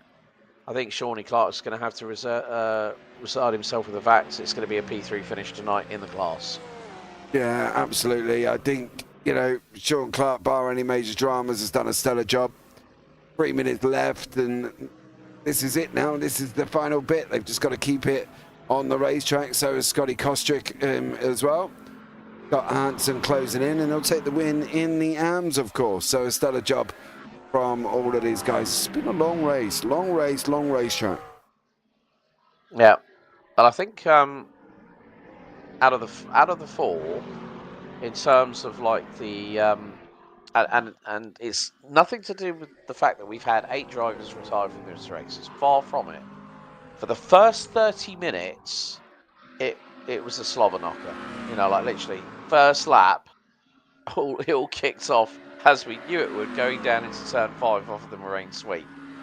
And now we've got Hansen and Kostrich, here we go. Down into Canada corner. And the Mustang gets through on the McLaren. And, well, sure. Oh, what has happened to Sindre Johansson? He's dropped the ball. He's dropped the ball with about a lap and a half to go. So let's have a look. He's, so what's happened here? So Sindre Johansson. Trying to stay in front of the leader. Oh, yeah, the front end washed out, understeered away. And Sean Clark got through. And that was in towards Carousel, wasn't it? So that would have been coming through the hurry downs at turns 7 and 8. Yeah, I think that was a mixture of trying to stay in front of the leader and try and stay in front of the guy behind, or, you know, which was Sean Clark. So he's going to have to go again, isn't he, here? 1 minute 33 on the clock. Scotty McFall's going to come round. Got the final lap of the race. He's just in front of him. Yeah, so the number 16 from Scotland, put it on pole position. It's going to take us for another just over 4 miles as we head onto the white flag lap, leading Andy White. And there you see Barney waving the white flag on the start-finish gantry. This man has absolutely been dominant in this race. No one could touch him in time qualifying. No one's been able to touch him in this race at all. Maybe there could have been an opportunity for someone to have gotten past in the opening lap or two, but as soon as he hit his stride, Scott McFall has just comfortably cantered away into the distance and has been running his own race. He's also got the fastest lap of the race as well at 2:03.578. I think the looking down the list at the moment, Andy White is the closest to him in terms of fastest laps. Jared Love not too far from him either. A 2:03.897 for Andy White. A 2:03.986 from Jared Love. And apart from that, no one else has set either a mid or a low or a high 2 minutes 3 second lap time. Scott McFall makes his way down towards the kink, turn number 11, skimming the grass with the left side sidewalls on the tyres on his Mercedes. And then it's the run through into Canada corner. The timer has already hit 0. But what a job by this flying Scotsman here. Andy White in the meantime has nearly fallen off the track, but through turn 13. And it's the right-hander at 14, and it's going to be pedal to the metal. Scott McFall comes out of the final corner. The number 16 from Scotland will pick up the overall win in the final recruitment race, as it will be the fact that Sean Clark will take second ahead of Sindre Johansson in the AM classification. But let's have a look. He went for it at the end here, mate. Turn 14, watch. Yeah, yeah. Oh, he went for the Hail Mary, and it was just like 2 wheels on the grass. Yeah. And then, hello, Mustang, meet kitty litter. Absolutely. We've got Andy White coming over the line as well. Jared Love a little bit further back. Lopez and Ossier have finished. The last one to get across the line, but he's all the way down in 16th. But Jared Love comes over the line in third place. Scotty Kostrick's going to take the win in the AMs. So great job from him. Yeah, Harry Hartley-Price very shortly will cross the line as well. He's just come out of the final corner. He's going to take 4th overall, P3 in the pro class. But yeah, Scotty Kostrick doing a fantastic job in the 01 McLaren 720S GT3 Evo, and even has an opportunity to go a little bit wide. He knows that his place is safe. He was 37 seconds ahead of Sean Clark, but then Sean Clark and Sindre Johansson taking the checkered flag as they were behind the leader. Scotty Kostrick wins in AM here for the 4th recruitment race. We've still got Mark Wesley, who's going to come across the line, and then last but by certainly no means least, there is the 155 of Scotland's Tim Reed for Clark St. James Motorsport. Of course, on the pro podium, we would have his teammates Andy White in first and Harry Hartley-Price in third position. So there you go. Tim Reed crosses the line, and that is the end of the on-track action for the recruitment race number 4 at Road America. Scott McFall wins after 43 laps by 23.5 seconds ahead of Andy White. Jared Love rounds out third in the DC Motorsport number 23 Merc, ahead of Harry Hartley-Price, who rounds out the top 3 for Clark St. James in the pro category in the 98 Mercedes. Hayden Young, the top McLaren in that race, 5th overall ahead of Tim Cullimore in P6. Good showing by OGRL's Adam Hansen, the 019 Mustang, finishing 7th ahead of class winner Scotty Kostrick, with Sean Clark and Sindre Johansson rounding out your top 3 in the class. James Moore, James Vardigans, Mark Wesley, Joseph Lopez, Mark Ozier, and Tim Reed were the last drivers to come across the line. Craig Corish, Sam Berry, Peter Duke, Dave Collier, Harry Seven, Jay Rooney, Wayne Douglas, and Simon Nelthorpe, unfortunately retiring at various points during the race itself. Well, with that being said, do have an interviewee waiting to have a chat with us and manage to weather the storm. It is going to be Mr. Jared Love that we're going to bring up into the booth. Jared, good evening. Hey guys, how's them? Not too bad, not too bad. Pretty good run there for you in the number 23 DC Motorsport Merc this time around here at Road America, eh? Yeah, it was good fun. I love the track. Didn't have the best qualifying, albeit still fifth, I think, maybe, but had a really good run on Peter and Harry. Kind of used Peter, my teammate. It wasn't pre-planned, but used him as a roadblock for Harry, and then someone managed to stick it on the outside. I know the two of them had a wee incident, bit of contact. I've not watched it back to know what happened if me going at the outside caused. Yeah. I've got no idea. It was Tim trying to go around the outside of Peter into turn 5 off the Moraine sweep, and then Right, Tim lost his front bumper, but that wasn't the only time he lost his front bumper because he had a bit of a coming together with the barrier a little bit later on and rearranged the front end again. So, but still a good result, a nice way to end the recruitment races ahead of the start of season 8 in a couple of weeks' time, my friend. Yeah, I'm only going to be doing the first half of the season. I've decided with Peter and Wayne and God, the name escapes me, Dave, that we're going to run ESR next season. Just they do the team championship, and we're quite fancy that, as well as just having a bit of a bigger grid with closer racing. So there's maybe 25 people that are all very close in our rating. So just a bit something different. See if I can come back, and I'll come back for the following season. Hopefully, a wee bit stronger and a bit better at racing. Well, I mean, we've seen your progression over the last couple of seasons anyway. I mean, when, season 6, you had a brilliant run in the Mustang, then moved up to pros. Didn't quite work out in season 7, but, still got to applaud you for joining us for the recruitment races, and glad to hear that you're going to be with us from Nürburgring to Okayama Road, Atlanta, and then Red Bull Ring. So really, really do appreciate all the time that you give to this league as well, Jared. It's very, very much appreciated. Before we let you go, commentary, buddy, guys, it's really good fun. It's quite good to watch the races back and see where I may be making mistakes, and hear you guys slaughtering me when I do make the mistakes. So.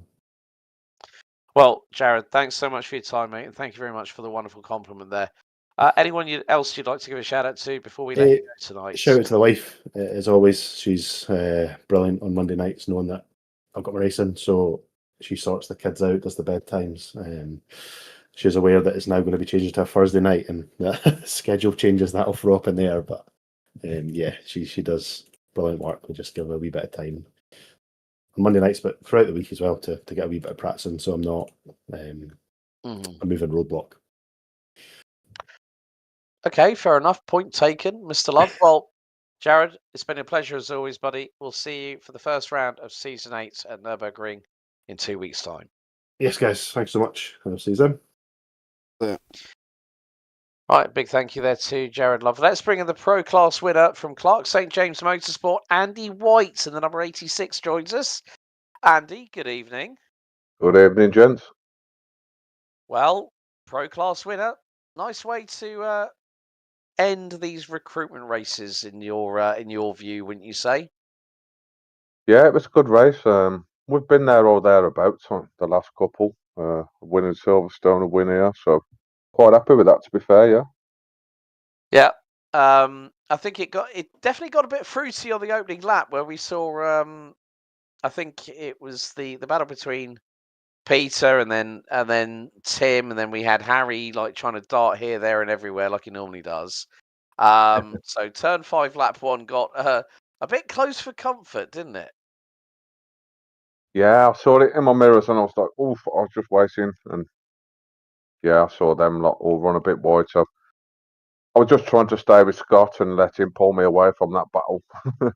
I mean that initially did happen, but I mean the way that Scott just manhandled his Mercedes, it was a foregone conclusion that you can only hang on for so long. Oh yeah, he's unbelievable, and he's just no chance for me. I just tried and tried, but I think I overdrove the car a little bit on the opening laps and just got too much heat in the tyres. And he bought his tyres in lovely, and then he was gone. Yeah, I mean it's been quite interesting, having these recruitment races and testing the new format, which we're going to be using for season 8, going from a 45-minute race where you do one mandatory pit stop to now having a 90-minute race with a 60% fuel limit, open setups, one fast repair. Practice is only going to be 20 minutes. It's a closed qualifying as well. So this season 8 is going to really, really change the landscape and obviously maybe a little bit of the pecking order. Wouldn't you agree? You'd like to hope so, wouldn't you? I mean, there's opportunities for everybody. I saw a lot of people dropping out of the race this evening. It's a little bit disappointing, to be fair, because there was still 45 minutes left on the clock. There was plenty of time for them to get back into it or pick up some places if other people made mistakes. That's what they need to look at going into the season, really, because when everybody's battling for points, probably going to be a little more aggressive. Everybody's going to be a little bit more, I want that place. So, yeah, I would have liked to have seen a few more stay in and see it through.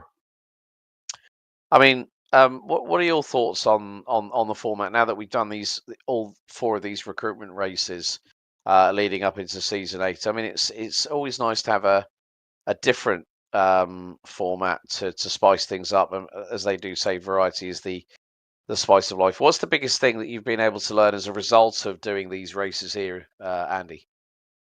The biggest thing mainly is you can switch the strategy around and still end up around the same place. So you could run shorter in the first stint and then take the tyres and the extra fuel on the second stint, have fresher tyres at the end or have fresh tyres at the start. You can mix it up so many ways to get yourself back into a race or try and get yourself an advantage. So it's going to be really interesting on strategy and who's doing what come the first race. Awesome. Well, I would hope to say that you're going to be with us all season long from Nürburgring to Hockenheim, starting in a couple of weeks' time. You looking forward to it? Oh, I can't wait, mate. I can't wait for the season to start. Awesome. Well, Andy, thank you so much for your time. Congratulations on the win in the final recruitment race here at Road America. Anyone else you'd like to thank before we let you go, buddy? Shout out to you guys for the great broadcast. Sean for putting it all on. All the lads at Clarks and James, and a shout out to Scott for winning it. What a drive. Brilliant. Andy, we look forward to seeing you at the Nürburgring Grand Prix circuit for the opening round for season 8 in a couple of weeks, mate. Well done tonight. Cheers, guys.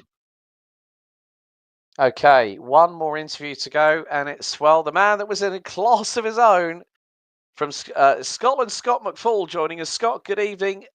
Fantastic race there, mate. Andy kept you on your toes for the first few laps, but you pulled away to win by a comfortable margin.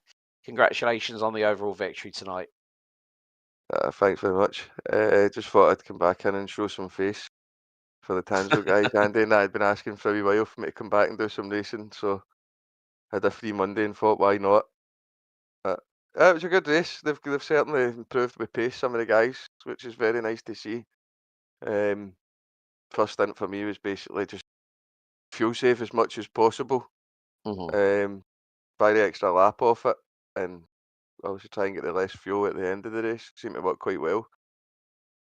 Yeah, it very much did, Scott. I mean, it's good to see you back here on a Tanso Racing Group GT3 race. I mean, it's Road America is not an easy circuit in some places to actually fuel save, because there's a lot of time when you're having to you're hard on the brakes, you're down the gearbox, you're accelerating out of corners, and then you got the the unconventional start finish straight here at Road America, where you go up the incline, and then as you're going down into turn one, you're going down a slight descent as well. So the car's really got to be on its A game, hasn't it?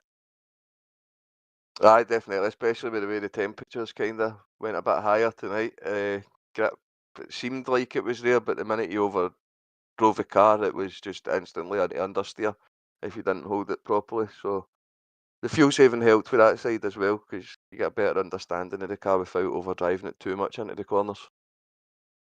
Now, I do have one question for you, Scott. Are you going to be joining us for any of the rounds for season 8, or are you going to join in for the whole thing? I think at the moment the chances are probably just the odd race here and there.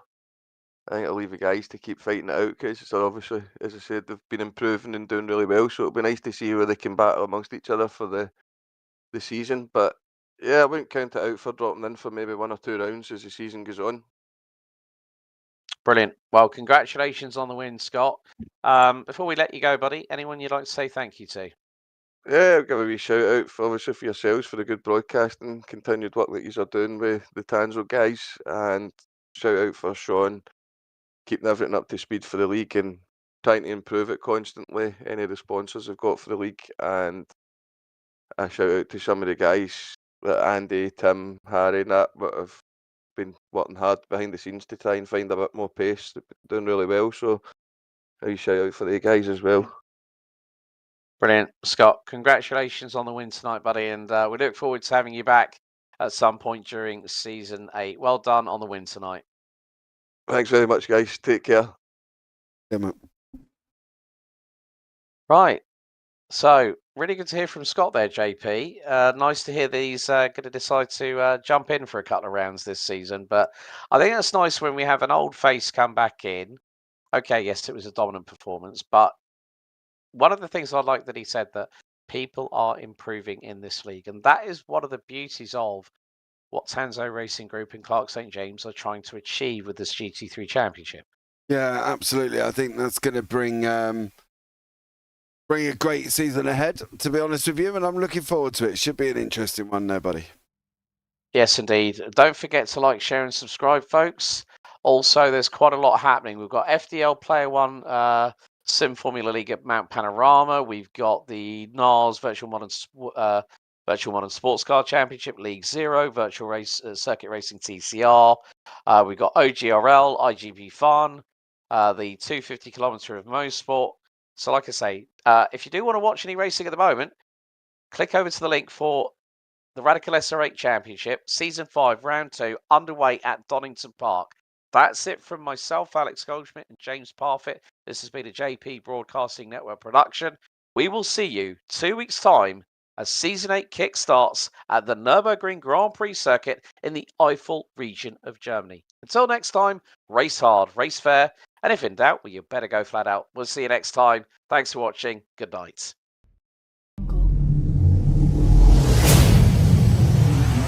Jungle.